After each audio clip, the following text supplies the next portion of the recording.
Good morning. It is a beautiful, cold day, which is why I'm so bundled up. We are going to make amazing pistachio muffins. These are going to be gluten-free, egg-free. They're vegan for those who need it. In the recipe notes on the recipe page, I'll include some swap and substitution information for you. Make sure you check that out. I'm also going to show you guys how to do a nut-free version with chocolate chips. I've got these really great mini chocolate chips. They're 70% chocolate. We'll use those. So I'll show you how to split the batter. You can do it one way or the other. That way, for those of you who are nut-free, or maybe you want to make these for like a nut-free party, nut-free friends, whatever the case may be, you know how to make that work. So you're going to need quite a few tools today. You'll need your mixing bowl, which I'll show you in a bit. You'll need baking cups.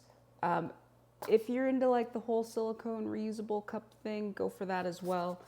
I've got some muffin tins. I've got my very handy dandy large cookie dough scoop. You can also use an ice cream scooper. They're the absolute perfect size for scooping muffins and cupcakes. And I've got a mixing bowl and a spatula, and I've got all sorts of just things here. Now, for this particular recipe, it's actually going to be grain-free and paleo compatible. If you're not that, again, check the show notes. The recipe page has all the information on how to make these swaps. But today I've got 3 really great paleo compatible grain-free flours. We're gonna be using cassava flour. I'm pointing over here like it's that. It's cassava, tiger nut, which is not a tree nut. It is a tuber root vegetable, poorly named. Take a moment to mourn them. And arrowroot, which is a really great light fluffy starch. It's going to just give a little bit of extra hey to your muffins, okay? That way, if you've ever had anything that's gluten-free and really bland and you're just like, oh, what is this? Don't worry, it's not that. Because remember, the whole point is to say, you know it, dang, that's delicious. The first thing I'm going to be doing today is setting up my binding agent. Today I'll be using chia seed meal. And what it really is just ground chia seeds. And to this, we will be adding 9 tablespoons of water. Now it's important that you stir right away. Don't just like wait around. You want to make sure that the water is evenly distributed.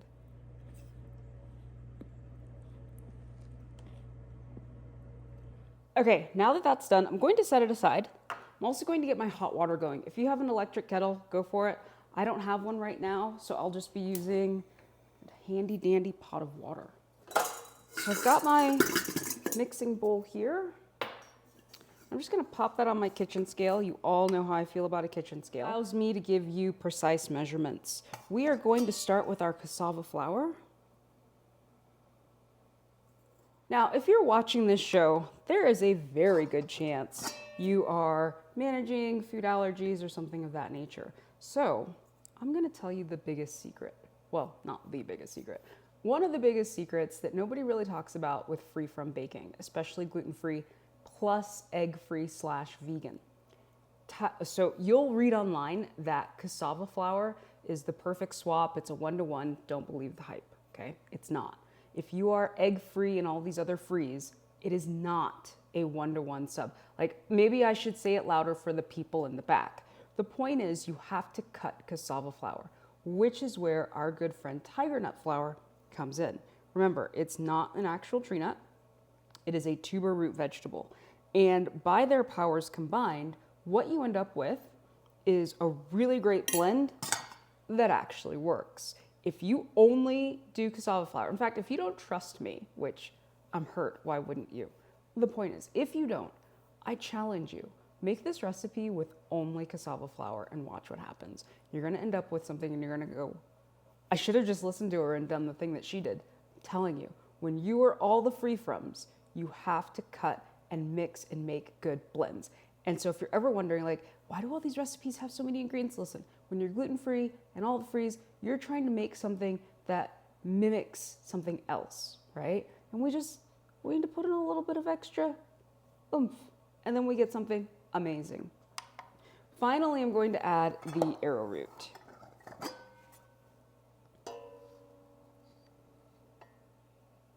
Now I'll add my maple sugar. You can use other granulated sugars. Here's the other big secret in free-from baking. When you are swapping sweeteners, it needs to be liquid for liquid and granulated for granulated. So you could use light brown sugar, date sugar, coconut sugar, castor sugar. You can use all of those, but you cannot use maple syrup, honey, agave, etc. If you do, you'll absolutely ruin these muffins. Now we've got our baking powder and our baking soda. And if you're wondering why both, it's because in egg-free baking, when you combine baking powder, baking soda, and an acid, yeah, you get that lift that everybody's always wondering, why is all my stuff falling flat? It's because there's no eggs. Now we've got salt. Remember, salt is fantastic. It can not only add flavor to your recipes, but also bring out other natural flavors in your recipes. And sometimes if you eat something and you're like, man, I feel like it's missing something, it might need a little bit of salt or a little bit of acid. All right, that's it for our dry ingredients. I'm just gonna grab my whisk. You can see what they look like. Just gonna give it a little mix here and put the bowl back on the scale. I'm gonna tar it back to 0. And now I've got my milk. This is a homemade milk. You can use any type of milk. You can use cow's milk, sheep's milk, buffalo milk if you can get to it, camel's milk, all the plant-based milks, they would all work. So I'm gonna be adding my milk. And now I have apple cider vinegar. We're just gonna mix this up.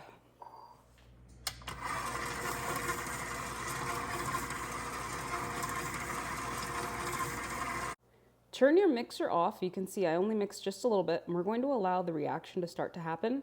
You can see all those fantastic bubbles, and we're gonna let that sit for about 30 seconds, and then we'll keep going. While that sits, I'm going to measure out my tiger nut oil. Remember, tiger nuts are tubers, not tree nuts, and I just buy it in bulk.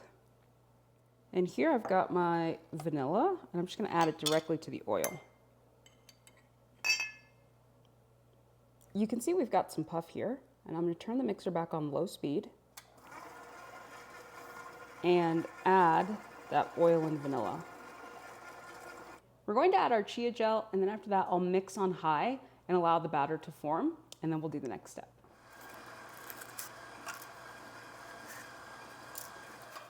So this is what your batter will look like in the end. Be a little bit chunky, and that's really from the chia. Going to split the batter in half.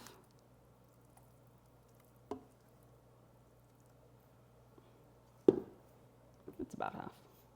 I mean, I could pull out the scale, but now I'm going to take my pistachios and add them directly to the bowl. And you're just going to fold them in.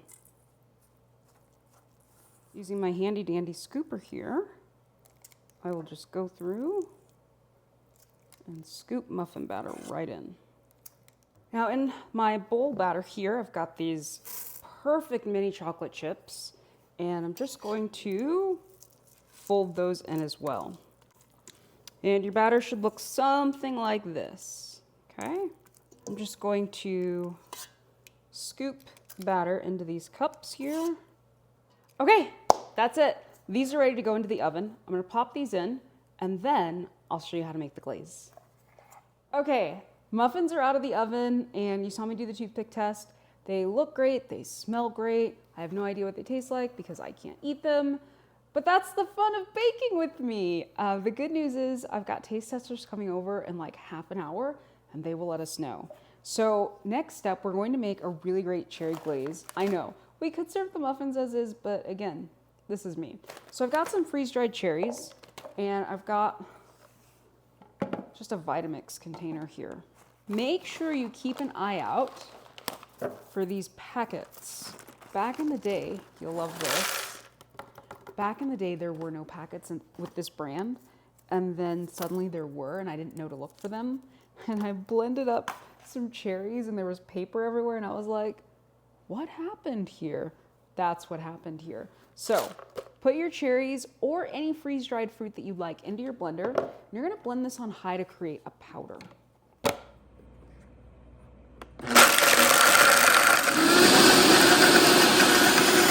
Okay, check out that cherry powder. So what I'll do is just scrape down these sides, And I'm going to transfer this to my mixing bowl so we can make our glaze. All right, I'm going to add a little bit of powdered sugar just to make sure we have enough body to our glaze. Going to add a little bit of vanilla extract.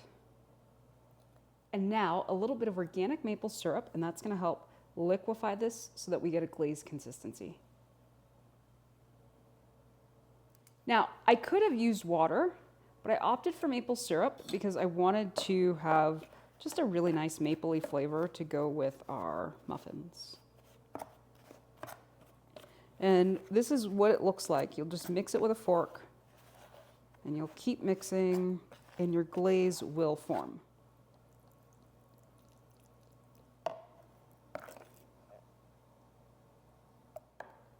And that is what we're going for. Isn't that great? Okay, glaze made. Now, my glaze has a little bit of clumpiness to it just from the sugar and the freeze-dried fruit. I can tell you, if you're doing this for professional reasons, please sift it so you get a super smooth glaze. If not, don't worry about it. No one in your household will roll out of bed, eat the muffin, and go, I can't believe you put this unsifted glaze on my muffin. I can't eat it now. It's ruined. Like, who's gonna say that? No one. So you're fine. You're absolutely fine. You're going to transfer this into a decorator bag. Technically, you don't have to. You could like do some weird drizzly thing, but you'll have a lot more control if you use a decorator bag, especially for a glaze of this consistency. Okay, now for the fun. We glaze. So you'll cut a hole in your decorator bag. Don't make it super big. And now we glaze.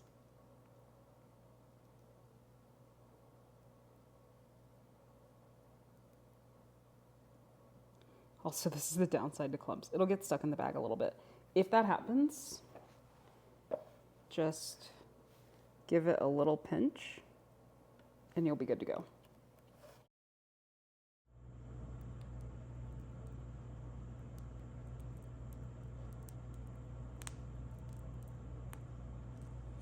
All right, guys, there you have it. We've got these gorgeously glazed muffins. Oh my goodness.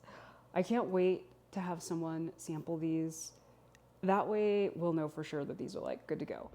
The great news is the taste testers have absolutely raved. Here's the middle. This is the pistachio version. And they said these muffins are so moist, so delicious, like literally the perfect muffin. More than anything, I hope you make them. What's really fun is you can change up the glaze. You could do blueberry, lemon, strawberry. I wouldn't do lemon with the chocolate necessarily. I mean, if you're a lemon chocolate fan, you could. Orange would also work. Pretty much most of the freeze-dried fruits available would work. And you could make a glaze, and you can just have these amazing muffins. They're also freezer friendly, so there's that. So you can get ahead. Go forth, make muffins, and say, dang, that's delicious. I'll catch you next time.